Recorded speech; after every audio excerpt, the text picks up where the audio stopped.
So I don't know about you guys, but I find that the real estate market in Canada is already very prohibitive. I don't want to be making mistakes that will siphon even more of my hard-earned money into the pockets of the already rich financial institutions and private lenders.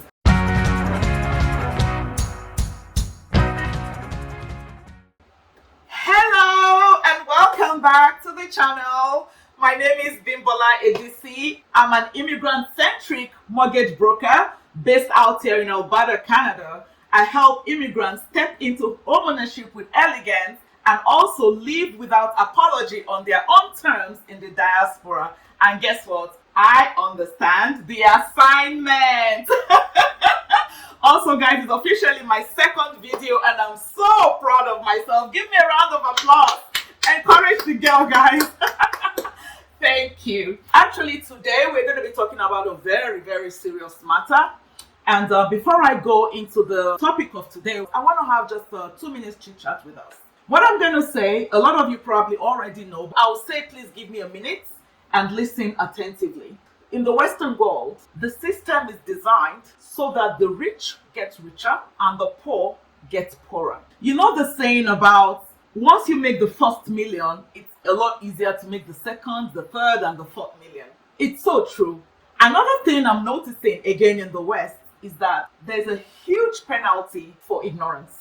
As a mortgage broker, effectively what I do is that I'm an intermediary between those that have capital and those that do not have. And I've watched wealth transfer from one strata of the economy or the society to another. And guess what? Most times, the transfer of wealth is usually from the poor to the rich. The guys with already huge, deep pockets still take from those that do not have and walk away with it. You know, this concept really makes me wonder.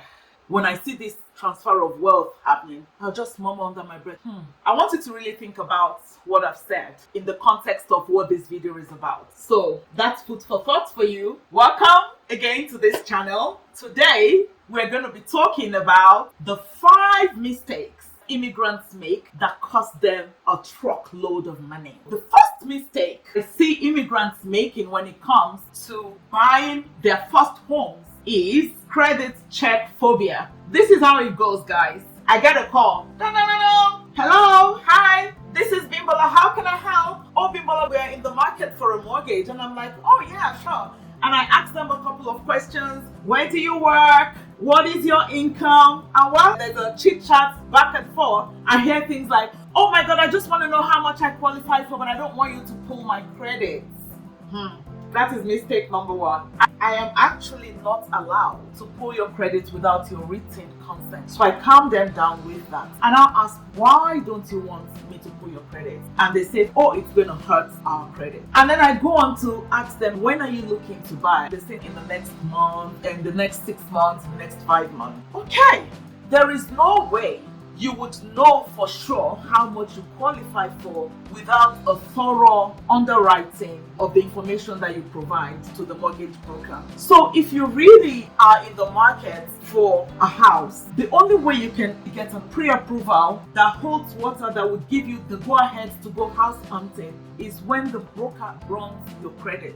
Now, let's talk about the issue of a credit check reducing your credit score. There are actually 2 types of credit inquiries. One is called a soft pull, the other is a hard pull.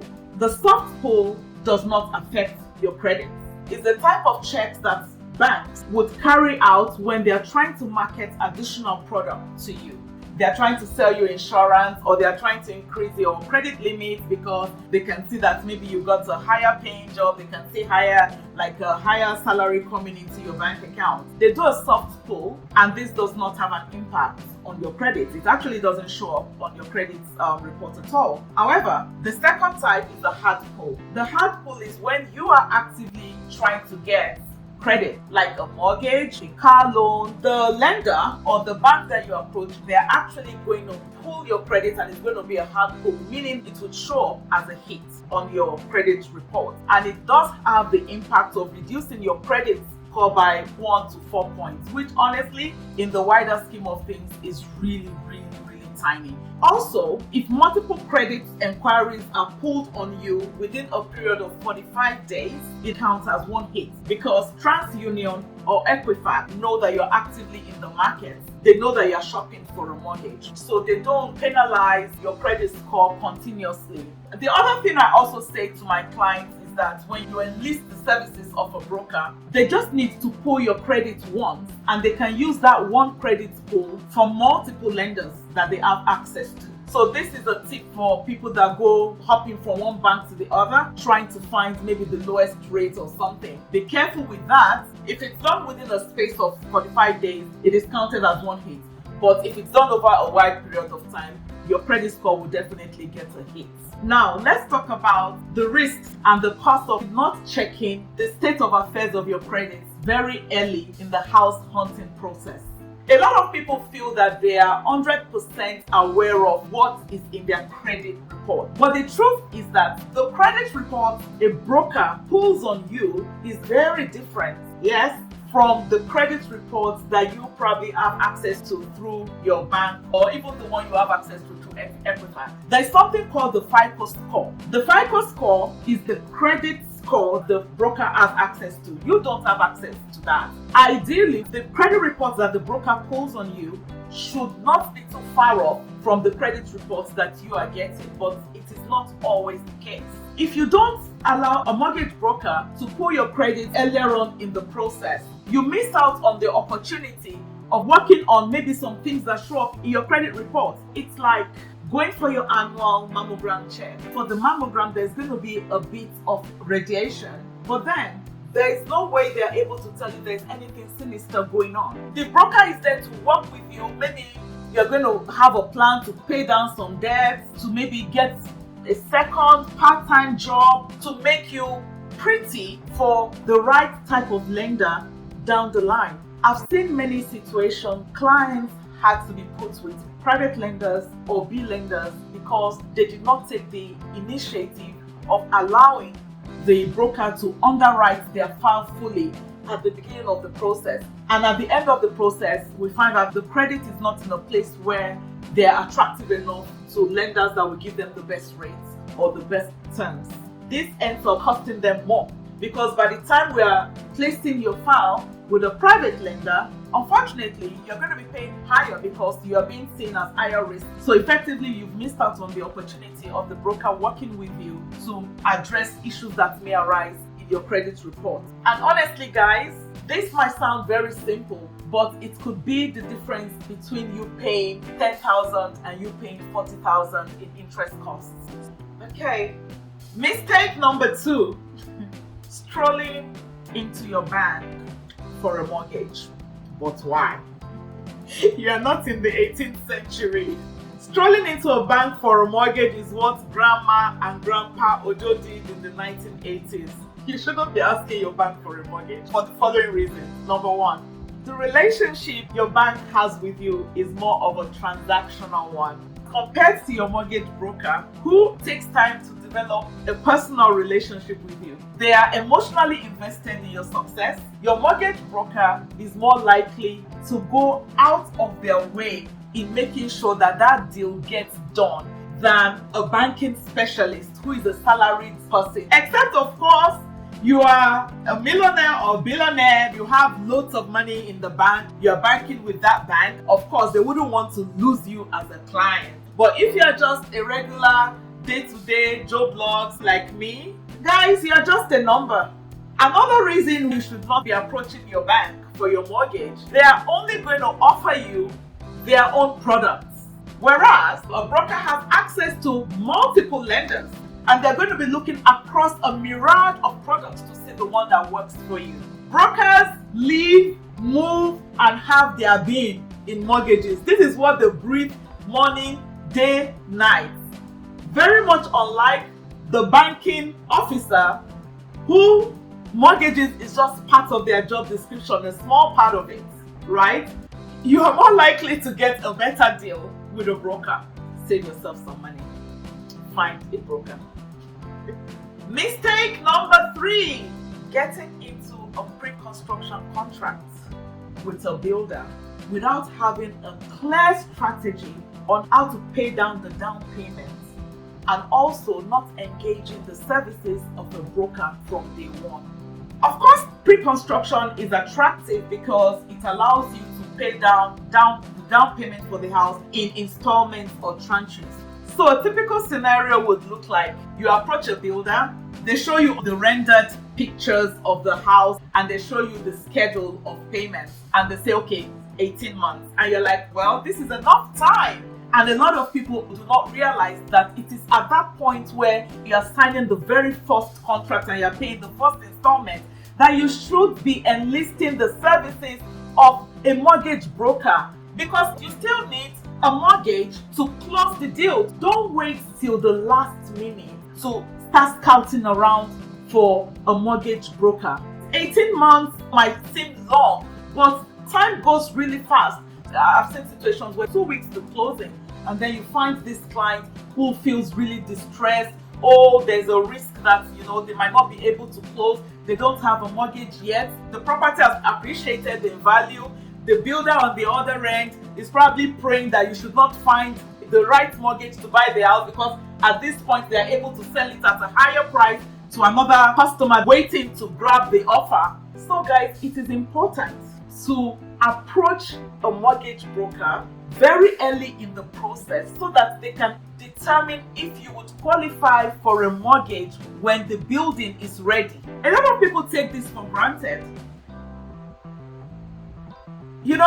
When you leave it too late, let me tell you how it pans out.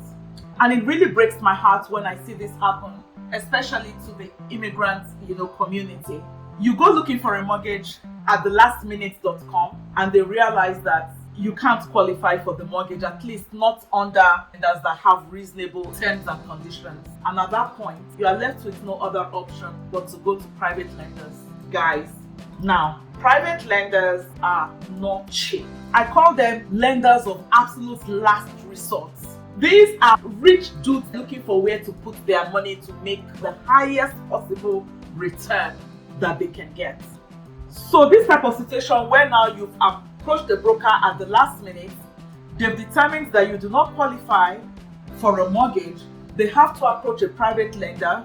You are stressed, the broker is stressed, cannot sleep, you cannot sleep, closing is looming, is a couple of days down the line, and now the broker is left with just farming out these applications to different private lenders and trying to see where you can get at least a reasonable rate.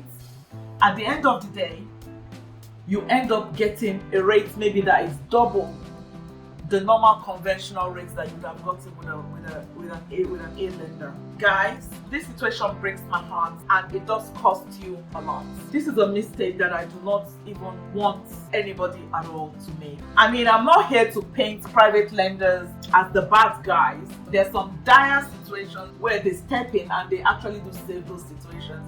But the truth is that if you know what to do at the right time, you wouldn't even find yourself in a situation where you have to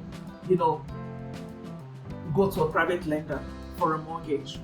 Mistake number 4 is the mistake of not taking any form of life, mortgage, disability insurance alongside your mortgage. This is a very risky strategy, guys. Now, the insurance I'm talking about has nothing to do with the one you pay because you have less than 20% down payment. No, it's not the mortgage default insurance. This insurance has nothing to do with the property itself, but it has everything to do with the income generating machine that will be servicing the mortgage loan. Guess who that is?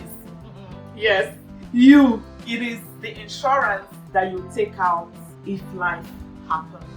Falling sick, critically ill, being diagnosed with stuff. Unfortunately, we can't control a lot of things in life. I pray that we shall live and not die to declare the glory of the Lord in the land of the living. Can I hear an amen? However, guys, life happens. There are circumstances where the breadwinner of a house dies suddenly and there was no insurance whatsoever on the mortgage and the house gets repossessed. Maybe they've been paying the mortgage for 10 years, 15 years because there was no form of coverage, there was no form of insurance. The widow and 4 kids are left in the lurch. this circumstance seems far out and it looks like, oh no, this can never happen to me, and I really do say an amen to that, but guys, it happens. So I would say, please, at the point of getting a mortgage, get some form of insurance. Now, when you're getting a mortgage, the mortgage broker is required by law to offer you mortgage insurance as part of the mortgage deal, right? Personally, I don't like this type of mortgage insurance, and I'll tell you why. So this is how it works. While you're signing all the mortgage documents, the broker would offer you an insurance as part of the mortgage deal. This insurance would only ask you a few questions, maybe one, two, three questions. Do you have any health conditions? It's usually a very quick process as part of the mortgage application. That particular insurance is not underwritten at that point. That means you are not even guaranteed you are insured from that point, because they wait for an event to happen. God forbid, I mean, when you need the money the most, maybe when somebody gets ill or when somebody dies, that is the point they pull out that insurance, they underwrite it, and they tell you whether you're actually covered or not. This could be 20, 15 years of paying a premium. Now they've checked the fact that you were actually a smoker when you said you were not a smoker, and you are not entitled to any payout in insurance. Another thing with this type of mortgage insurance is that the premium remains steady while the potential benefit declines over time. So say you have been paying your mortgage for about 20 years. The mortgage was 300,000 when you started. 20 years later, it was just 50,000, and then something bad happens. The insurer would only pay the balance, notwithstanding the fact that you've been paying the same amount of premium. So I advised my clients to enlist the services of a licensed insurer to look for the term insurance or a life insurance. That is much more comprehensive because it's almost like an a la carte type of insurance where you decide what you want covered. And I'm not an insurance specialist, but I find that life insurance, covering your mortgage, anything that you decide you want it to cover, I find it more effective. This type of insurance is usually underwritten upfront, so there's no battle about whether, if anything happens, whether you're actually going to get paid out or not. Also, you are not at the risk of going to sue some insurance company because they don't want to do the payout after maybe an event has already happened. With this type of life insurance, you know what you are insuring for from day one. Maybe it's a 1 million insurance, and you also have the option of doing whatever you want with the 1 million if an event happens and it has to be paid out directly to you. I just find it a lot more comprehensive and safer. So guys, this is also a very big one. Please get some form of insurance. You don't want to have paid down a mortgage for maybe 15, 20 years. Something happens and then you are left in the lurch and then the house is repossessed. That is a way of losing out on money. $50 every month towards a premium, I think it's a safe strategy than not having any form of insurance, right? Okay guys, mistake number 5, and this one is a very, very, very common mistake, guys. I call it the rate tunnel vision mistake. When you want to get a mortgage, all you are fixated upon is getting the lowest interest mortgage. Guys, there are many variables that make up a mortgage than the rates. When clients come to me and they say, oh, I'm looking for the lowest interest mortgage, I kind of reinterpret what they're trying to say to mean, I want to pay the lowest cost possible during the term of this loan. Because really, that is what they're saying. So let's have a learning moment here. Let's talk about this. We all have to educate ourselves to ask the right question. Your mortgage is not all about the interest rates. There are many variables within the mortgage that can help you minimize the cost that you pay during the term of the mortgage. You have the amortization of the mortgage. You have the prepayment schedule, whether you are paying bi-weekly, monthly, semi-monthly. You have the prepayment options, whether you are allowed to pay lump sum at different points during the term of the mortgage. You have things like whether the mortgage is open or closed. Open means that you can pay it off at any point during the course of the mortgage without penalties. While a closed one, you are stuck inside the mortgage. So a closed mortgage will have a lower interest rate compared to an open mortgage, but then offers you absolutely no flexibility. they would put conditions like you cannot refinance, move the mortgage to another property. The only time you can exit is when you sell the house. Now, if you are in Canada, you would know that the way people build wealth is by pulling out money from a house that has appreciated to put as down payment to an investment property. If you lock yourself up in a mortgage because it has low interest rates that doesn't allow you the opportunity and the flexibility to refinance, now you'll be missing out on building wealth. Pound foolish, penny wise. So literally, you've saved on maybe 0.2% of interest rate, but you are missing out on pulling out equity from the house to invest. How does that sound like a good financial decision? Guys, it is important, number one, that you trust your mortgage broker. Very important. These people are educated enough to know where all the loopholes are in the so-called no-frills interest rates. Nothing is free. You pay dearly for free in the West.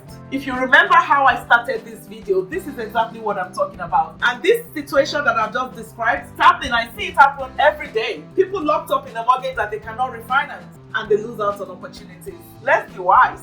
So guys, that is it for today. We need to get ourselves educated so that in an attempt to save money, we are actually not losing out. Please like, comment, subscribe if this has been helpful. I hope to see you next week sometime. I'm not quite sure, but I hope to see you next week. Thank you so much. Bye-bye and God bless. Bye.